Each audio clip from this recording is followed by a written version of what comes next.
सभी मेरे प्यारे मित्रों का स्वागत है। दोस्तों, इंडियन पोस्ट ऑफिस में जीडीएस के पदों पर एक नई वैकेंसी निकलकर आ चुकी है। और जीडीएस की फुल फॉर्म होती है दोस्तों ग्रामीण डाक सेवा। यानी कि ये वैकेंसी आपको ग्रामीण डाक सेवा के अंतर्गत देखने को मिलेगी और काफी अच्छे पदों पर ये वैकेंसी निकाली गई है दोस्तों। इसका फुल नोटिस हमारे टेलीग्राम चैनल पर देखने को मिलेगा और इसका लिंक भी दोस्तों कमेंट में दे दिया जाएगा। वहां जाकर आप इसके लिए फॉर्म भर सकते हो। दोस्तों, इसमें एज लिमिट क्या मांगी जाती है, सिलेक्शन प्रोसेस क्या होता है, सैलरी कितनी दी जाती है और अदर राज्य से आप फॉर्म भर सकते हो या नहीं भर सकते, ये संपूर्ण डिटेल इस वीडियो के माध्यम से जानने की कोशिश करेंगे। इसमें कुल टोटल पोस्ट है दोस्तों 44,228 पोस्टों पर ये वैकेंसी निकल कर आ चुकी है। कितनी पोस्टें रहने वाली है इसमें? 44,228। अप्लाई डेट की बात करें तो 15 जुलाई 2024 से इसके फॉर्म भरे जाएंगे और लास्ट डेट रहने वाली है 5 अगस्त 2024। यानी कि दोस्तों आपको 20 दिन फॉर्म भरने के लिए दिए गए हैं। 20 दिन तक आप फॉर्म इसमें भर सकते हो। एज की बात करें तो एज इसमें 18 से 40 वर्ष मांगी गई है।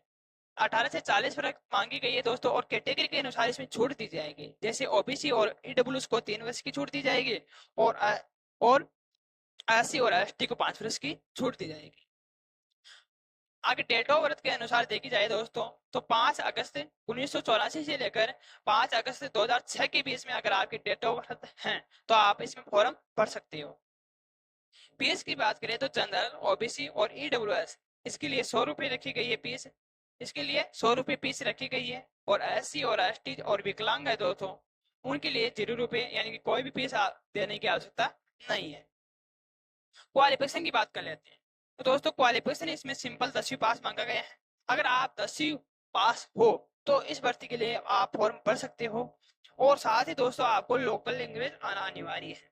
जैसे किसी हिंदी भाषी राज्य से आप फॉर्म भर रहे हो तो हिंदी आना आपको अनिवार्य है। अगर किसी अदर कंट्री से अदर राज्य से आप फॉर्म भर रहे हो तो वहाँ की लैंग्वेज आना अनिवार्य है। दोस्तों, अगर वहाँ की लैंग्वेज आपको आती है और आपकी मार्कशीट में वो लैंग्वेज दी गई है तो आप इस भर्ती के लिए किसी राज्य से फॉर्म भर सकते हो। यानी कि वहाँ की लैंग्वेज आनी चाहिए और वो लैंग्वेज मार्कशीट में होना भी चाहिए। ठीक है। और 10वीं में आपके मैथ होना चाहिए, जो सभी के पास मैथ अनिवार्य रूप से होती है।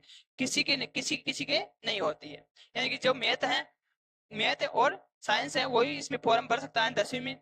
सैलरी की बात करें दोस्तों तो इसमें 3 पोस्टें रहने वाली हैं। इसमें ग्रामीण डाक सेवा के पदों पर और पीपीएम और एपीपीएम, यानी कि ये 3 पोस्टों पर ये वैकेंसी रहने वाली है। और दोस्तों ग्रामीण डाक सेवा और पीपीएम इनकी सैलरी दोनों को समान है और एपीपीएम की सैलरी अलग है। यानी कि पीपीएम में आपको 12,000 से लेकर 29,380 रुपए दिए जाएंगे, जो आपके अनाज जोड़कर शुरुआत में 20,000 के अराउंड आपकी सैलरी दी जाएगी, जो पहले से अब अच्छी खासी सैलरी दी जा रही है। और एपीपीएम में दोस्तों 10,000 से लेकर 24,470 रुपये आपको दी जाएगी। पीपीएम का दोस्तों अर्थ होता है ब्रांच पोस्ट मास्टर और एपीपीएम का अर्थ होता है दोस्तों assistant branch post master. APM का अर्थ होता है दोस्तों असिस्टेंट ब्रांच पोस्ट मास्टर। ठीक है। और एक भर्ती कौन सी है आपकी? एक है ग्रामीण डाक सेवा। यानी कि ग्रामीण डाक सेवा में दोस्तों समान सैलरी दी जाती है पीपीएम और ग्रामीण डाक सेवा में, और इसमें अलग दी जाती है। इनका काम क्या होता है दोस्तों? ग्रामीण डाक सेवा में तो काम होता है आपको जैसे गाँव में आपको पोस्ट पहुंचाने का काम होता है। और पीपीएम का होता है दोस्तों जो कंप्यूटर बेस्ड जो भी काम होता है ना, वो पीपीएम के अंतर्गत आता है। जो पोस्ट ऑफिस के अंतर्गत आपको जो भी कंप्यूटर पर काम करना होता है जो पीपीएम के अंतर्गत आता है। और एबीपीएम के अंतर्गत आता है आपका जो भी जो तहसीलें होती हैं, राज्य होते हैं, उनमें जो डाक आपको वितरण किए जाते हैं डाक आपके द्वारा, वो आती है दोस्तों एबीपीएम में। ठीक है। आपको ये काम भी समझ में आ गया होगा और सैलरी भी आपको समझ में आ गई होगी। ठीक है। अब बात करते हैं दोस्तों सिलेक्शन प्रोसेस। तो सिलेक्शन प्रोसेस कैसे होता है?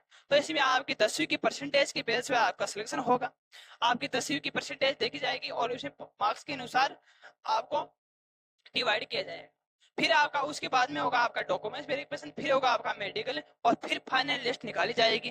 फाइनल लिस्ट के अकॉर्डिंग आपका सिलेक्शन होगा। ठीक है।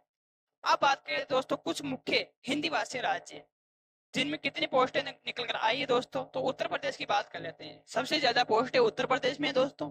उत्तर प्रदेश में 4,588 पोस्ट है। कितनी है? 4,588 पोस्ट है। राजस्थान की बात करें तो राजस्थान में 2,718 पोस्टें रहने वाली है।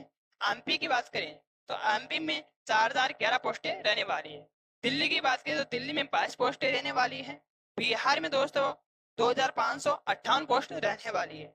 हरियाणा की बात करें तो 241 पोस्ट हरियाणा में रहने वाली है। और झारखंड में दोस्तों 2,104 पोस्ट रहने वाली है। यानी कि दोस्तों ये सभी राज्य जिनकी पोस्टें मैं अभी बताया वो सभी हिंदी भाषी राज्य थे।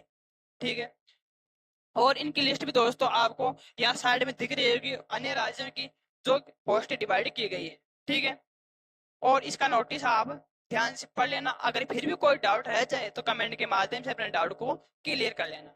जय हिंद, जय भारत।